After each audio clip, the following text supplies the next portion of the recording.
Okay, there is an obvious cover-up with the 5 p.m. police crash going on.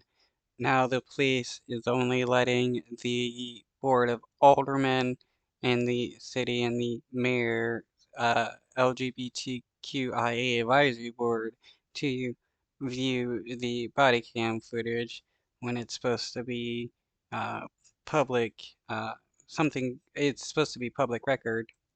Questions remain about what caused a city police officer to swerve, slamming into his cruiser into a South City bar, and why in the aftermath, one of the bar owners was cuffed, booked, and charged. We know the arrest was caught on police body cams, a tool departments lean on for transparency with the public.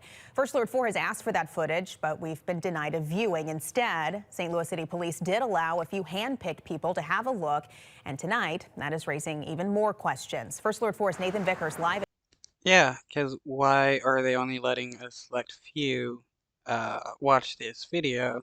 Why aren't they even letting the bar owners and stuff watch the video? Police headquarters in downtown tonight. Nathan, we'll start with this. Who were the people picked to see this angle of the story?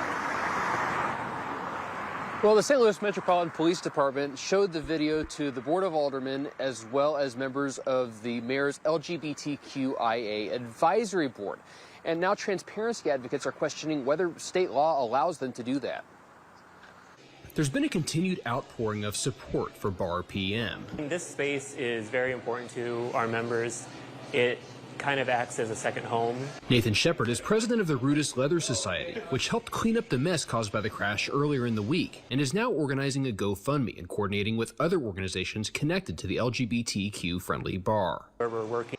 You know, if this was just a random citizen who ended up crashing their vehicle into the bar, there wouldn't be this big old thing going on. The cops would have come, probably gave him a drug test, breathalyzer or whatever, and found the cause of the accident, and the person would have gone to jail. Especially if they were lying to the police and changed their story 3 different times, like the police have here. First, it was they were trying to miss a dog. Then it was they ended up crashing after trying to change the radio, and then it was they were too close to a parked car and they ended up crashing. It's like it's obvious that the police are lying since they're changing their story so often, and anybody else who would have done that would be in jail or would have had some kind of charge. Why are these cops not charged? Why weren't they given a breathalyzer or some kind of drug test to see if they were impaired? Working with the other social clubs that are hosted here to kind of promote each other and make sure we can, pack the bar. The bar's attorney has released this video of the police cruiser appearing to run a red light before the crash, as well as witness video of the arrest of co-owner Chad Morris. Many in the Yeah, why weren't the cops given a ticket for running a red light? If this was normal civilians, they would have been ticketed or arrested. community are now calling on police to release body camera footage to the public. After withholding it as part of the investigation, police showed it to the Board of Aldermen and the mayor's LGBTQIA advisory board this week. A police spokesperson said it was done in recognition of the unique circumstances of this incident and to provide transparency and clarity in the face of speculation. I mean, if they're trying to provide transparency, they would release this to the public.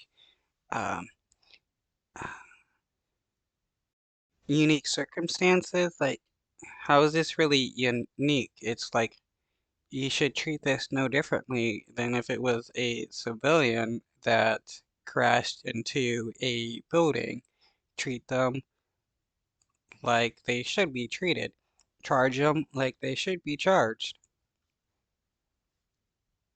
Of this incident and to provide transparency and clarity in the face of speculation. Either this information is open to the public or it is not. Dave Rowland with the Freedom Center of Missouri says police may be in violation of state law by releasing the video to those select few individuals. The last thing that you want to do in terms of government transparency is have the government get to pick and choose who gets access to public records.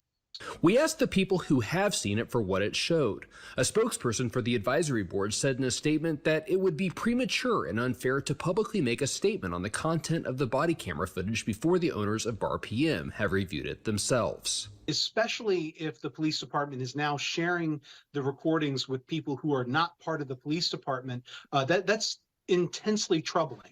As more information surfaces, local organizations plan to continue their support of the bar and its owners. We're able to come together and just like kind of help this space that has done so much for us over the past 7 years. Well, the bar's attorney confirmed for us that the owners of Bar PM have not seen that body camera footage either. He also added that he and the owners have shown members of the Board of Aldermen and the advisory board all the footage that they've collected over the past few days.